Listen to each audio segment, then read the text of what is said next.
Welcome back to the Wave, everybody. Didn't say the dive this week. That's an improvement. I'm Ethan, here with Brady, my good boy. What's going on, guys? And we're here to discuss the remaining matches going into the knockout stage of Worlds 2025 main event.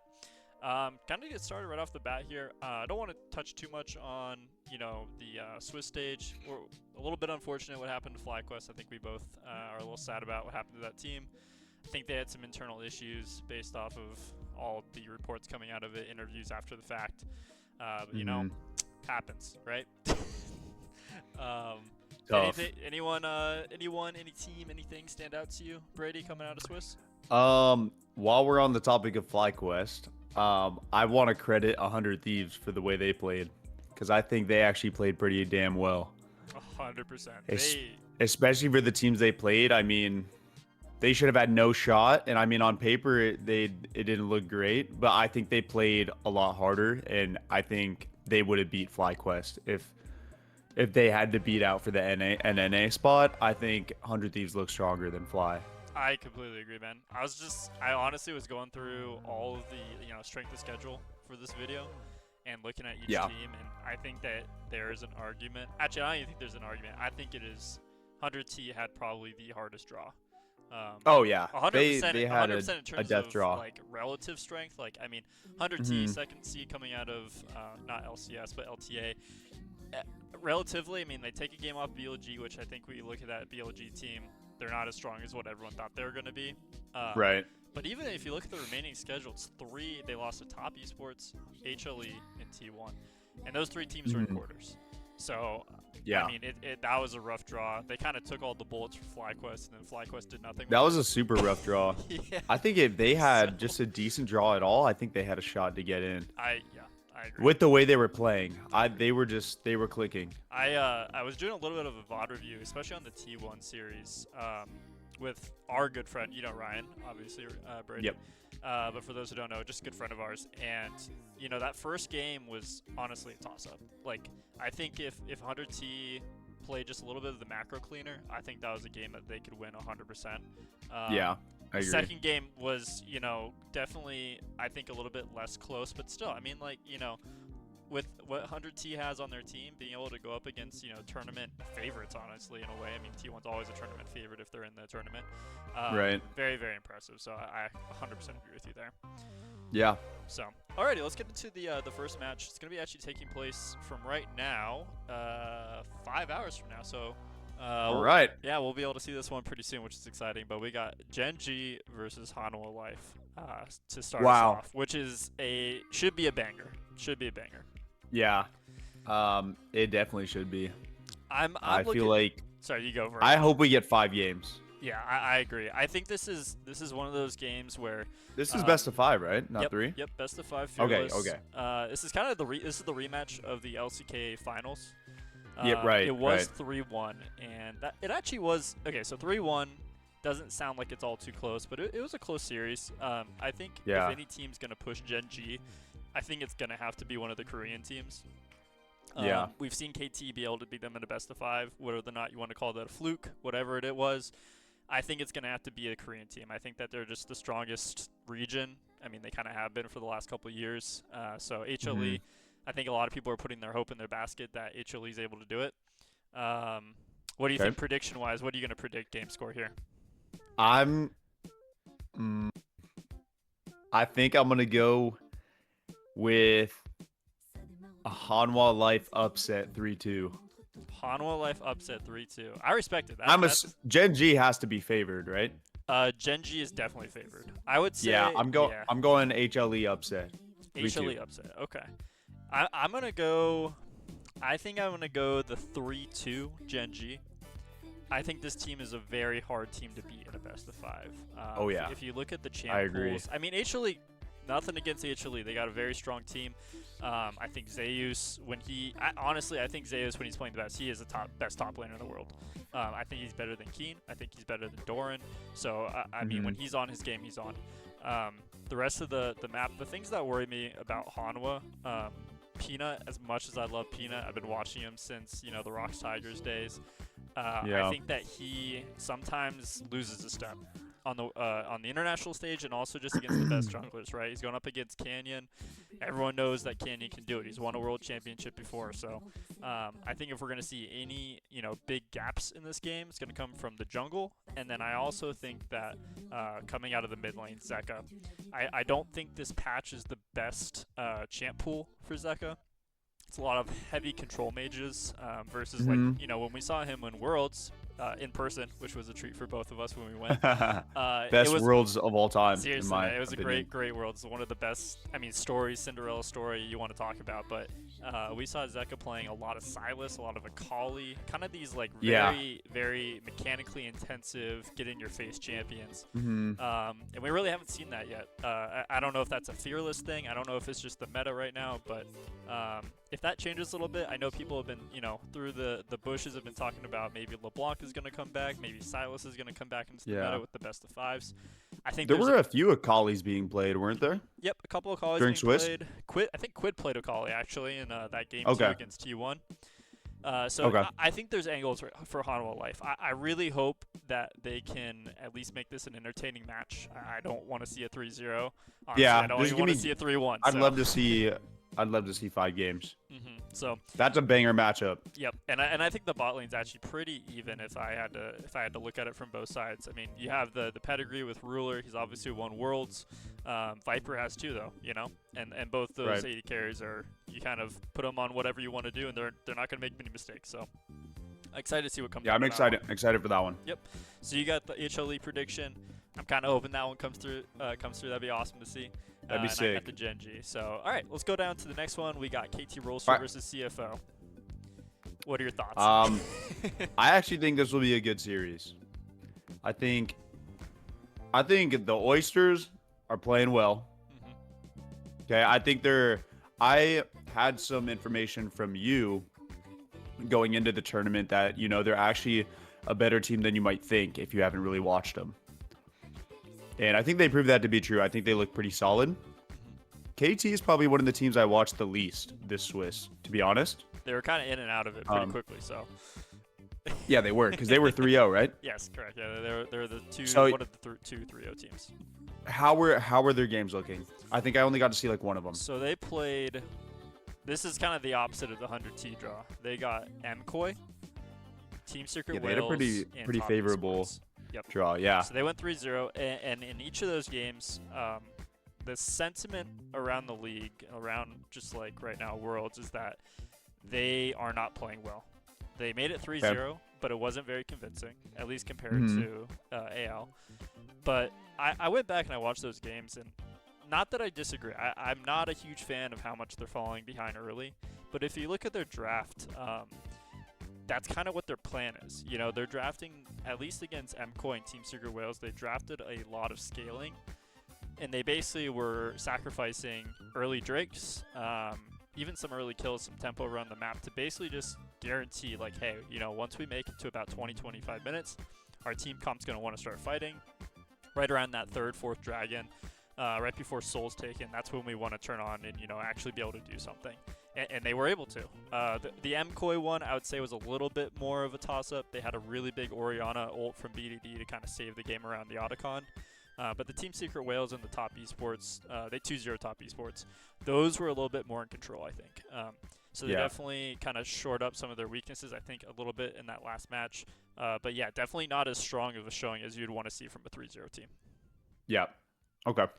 But yeah, the Oysters, man. I was telling you, I was like, yep, you can expect them to do some cool things here. They outperformed all my expectations. Seriously. Yeah, they played really well. Yeah, I expected them to be able to, beat some of the North American teams, to beat some of the European teams.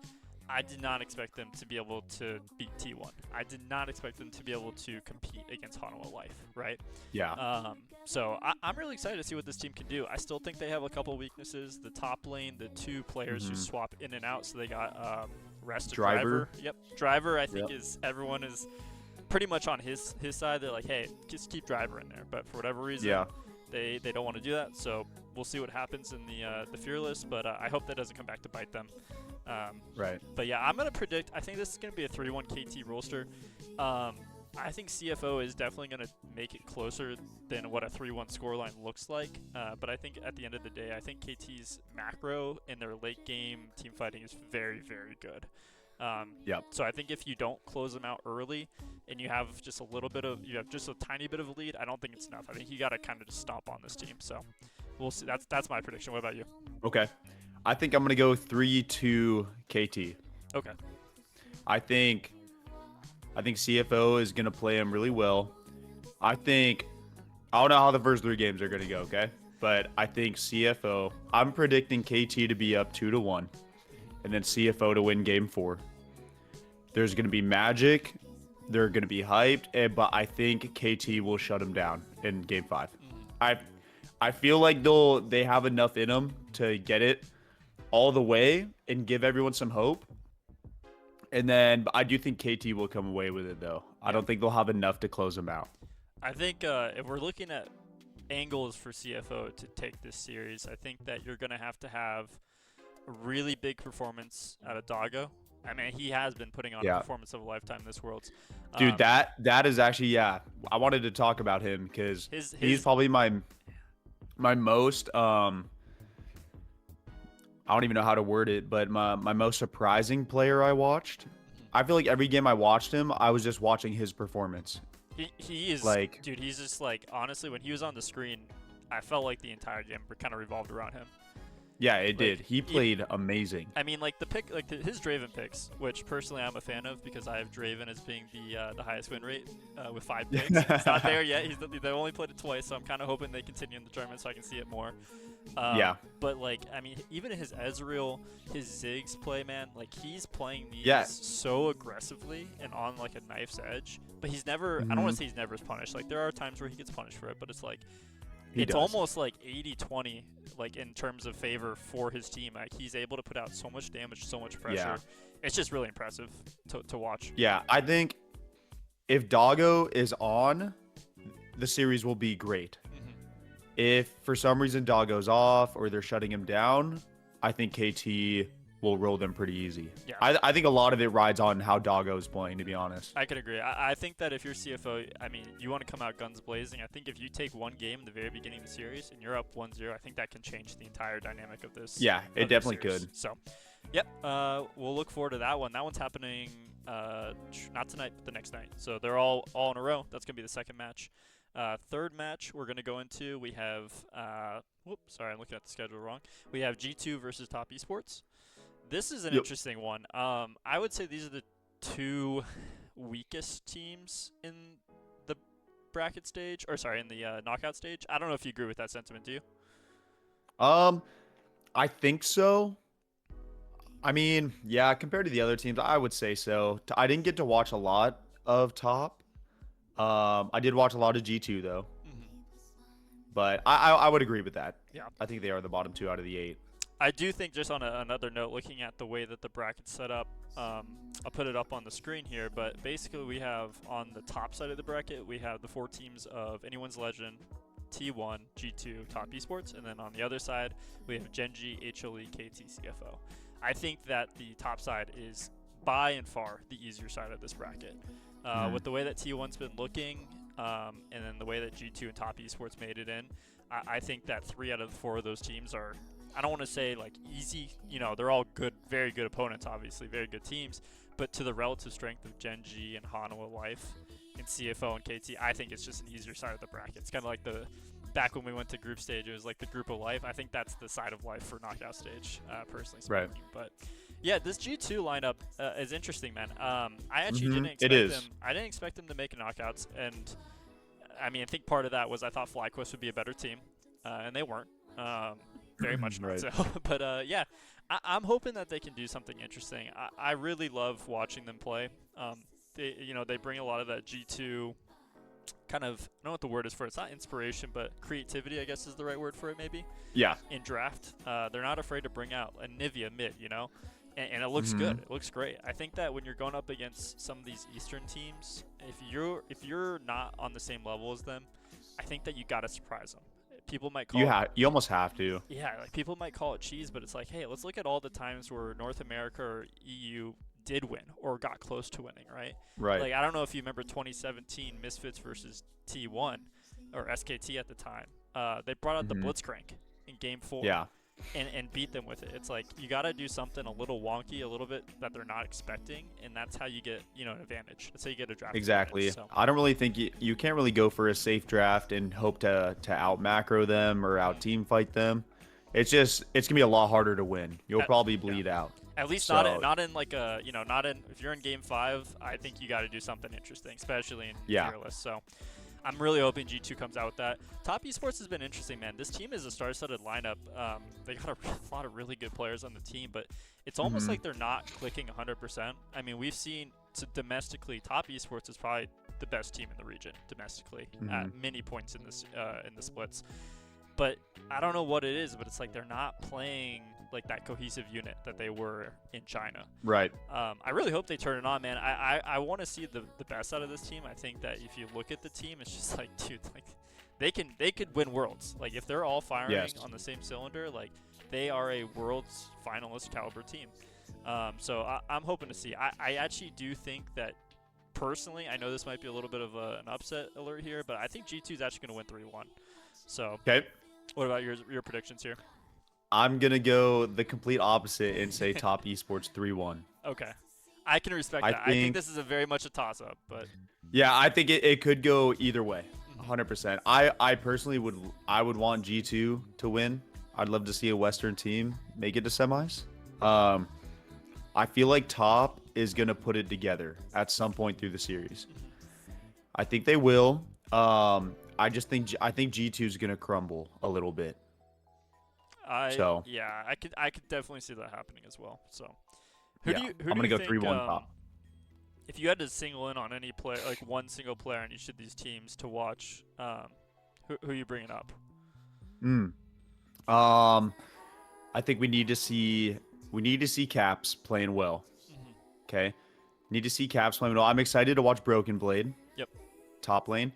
I feel like BB is a player who, when he's on, he's on. When he's off, he's a little off. I think if he can stay on through the series and Caps can do Caps things, I think G2 has a good shot. Yeah. I don't know why. It's more, I almost don't have any reasoning behind it. It's just a hunch that I don't think they'll be able to put it together and take him out. Got it. Yeah. No, I hope Caps can do something on the international stage. I mean, he's respected by all the Eastern players, man. They don't 100%, forget. They don't forget about 2019. They don't forget about 2020. So yeah, it'd be cool to see him get back up to at least semifinals. Yep. So, alrighty, let's go into that final match. It's gonna be happening on Friday. Riot wants that viewership for T1 series, which they're definitely gonna get it. But we got Anyone's Legend versus T1. This is an interesting one, man. Okay, so historical precedents would tell you. That series is going to be good. Historical precedents would tell you never bet against T1, right? Yeah, not at Worlds. They're a different team at Worlds. They're the 4 seed this year from Korea. They were the 4 seed last year from Korea, and they won the entire thing. 2023, they won the entire thing, right? This team is the definition of just clutch, right? They pull it together when they need to. Now, if we take all that out, throw it out the window, if we look at just, all right, let's look at what they've done this year, what they look like right now in their current form. I don't think they can do it, right? Like my brain is telling me, if I'm looking at this with my eyes and my brain, I go, nope, AL, 3-1 maybe, even 3-0 potentially, right? But my heart's like, yep, you can never count T1 out. And I know it's hard to count them out at Worlds. This crazy stat, dude. Faker has never lost to a Chinese team in Worlds. That's so crazy. Yeah. So that is insane. And in 2020, I think it was 2023, or it might have been 2024. I can't remember. They basically ran the gauntlet. They eliminated every single Chinese team from the tournament. So, I mean, it's a hard one. I still think I'm going to set aside my heart. I'm going to go with my brain, and I'm going to say it's going to be a 3-1. AL is going to take it. I think side select is going to play a really big role in this game. I think T1's been having a hard time on red side. They've been the 4 seed. 4 seed going into the tournament means that you're not going to have side select against most teams, and I think they've struggled with that. I think you've seen that with their drafts. I don't think that they know that. I don't think they're as up to date on the meta as some of these other teams. So I worry about that a little bit with them, and especially in Fearless, man. I mean, we've seen T1 like last year. It was Classic Draft, right? It wasn't Fearless. The year before that wasn't Fearless. I'm not sure they're going to be able to figure out the meta the way that they have the last couple tournaments, and I'm worried that if they don't have that meta read and they can't get on it fast enough, that they're just going to be out. So my brain's telling me 3-1. Okay. Okay, I like it. I can see that happening. 100%. What do you got? What's your thought process here? I could definitely see a 3-1. Here's what I think is that I think if anyone's Legends win, I think it won't be a game 5. Okay. So I would have to say I like them winning 3-1 better than I like them winning 3-2. I feel like if it goes to game 5, I feel T1 will pull it out. You think that clutch factor comes into account there? Yeah, I don't know. Yeah, it's just something about them. Game 5 at Worlds against LPL, I think T1 can win it. So this is kind of a cheat. I'm either saying 3-2 T1 or 3-1 AL. Okay. No, I think if it goes to game 5, I'm taking T1. I follow the logic. I actually would agree with you on that, man. I think that I think T1 backs against the wall. You don't want any other team except for them. If you're trying to bet, if you're a betting man, you're putting your money on. That's the team you're betting on. Yeah, you're putting your money on Faker to just do his thing. I mean, we kind of saw it in that last Swiss match, right? They were playing Koi, and Koi had a really good 2 games, man. They basically were ahead. This is another story for another time, but like MKoi had a great tournament of basically 15 minutes. They were up 2,000 gold almost every single game they played, which is pretty impressive, right? They were just never able to translate that to an actual win. But it's like T1, man, backs against the wall. Faker comes out. The rest of the team was kind of inting, and he just puts them all on his back. So I just don't think he will let them lose if it's game 5. Yeah, he's gonna drag them kicking and screaming across the finish line. Yeah, because that's what Faker does, dude. Yes, agreed. No, I can definitely see that. So yeah. Other than that, I mean, we don't have any other matches. I'm excited to see what comes out of that. Quick note: how are your pick'ems doing, Brady? I actually haven't looked. I haven't even checked. Okay. So I'll have to I can actually pull those up now. Yeah, mine. While you're getting those pulled up, I know mine. I'm sitting at 75 points, which I think is like top 25%. So I'm pretty happy with that. My biggest misses were picking FlyQuest to get out. That was one, and then I also think that I chose BLG, which I think most people probably did. Yeah. That was a pretty. I would assume pick. so. But yeah, I picked Gen G to go 3-0. They went 3-1, so I didn't get the points there. I did pick HLE to go 3-1, which I felt pretty good about, and I got that one, which is nice. I picked KT to go 3-2. They surprised me, which I will always take. I love KT. If anyone doesn't know, I'm the biggest KT fan, but I can't get excited about them. They're the worst team in the tournament. Don't worry. And then yeah, T1 AL Top Esports, and then I missed out. Yeah, BLG and FlyQuest. What about you? Okay, I'm at 60 points. Okay. 60. You said you're at what? 70? 75 right now. 75. All right, so here's where I missed on BLG and Fly. Okay. And then yeah, I got points from HLE, G2, CFO, T1, and AL. Okay. Nice. Did you get any of those 3-0, 3-1, 3-2s? 3-0, 3-0. Wait, Gen G 3-1, huh? Yeah. No, I didn't hit any of them. Okay. Those, honestly, I think that's kind of what makes or breaks if you're at 75 versus, whatever the other point differential is. But I thought it was crazy. There's 11 players with a perfect bracket right now. Wow. Which is absolutely insane. That is crazy. I don't know how you pick BLG to lose out and for, CFO G2 to make it through or KT to have a perfect that's pretty score. impressive. That's definitely interesting. But kudos to them. Other than that, I think that's all we got. Anyone watching, you can leave any comments if you guys have anything to say. We'd love to see it. If you want to tell us our takes are terrible, we'd love to see it. So yeah. Yes, let us know. Other than that, and give some of your predictions down below as well. Drop some of those predictions. But yeah, we'll see you guys after the knockout stage. Catch you later. Peace.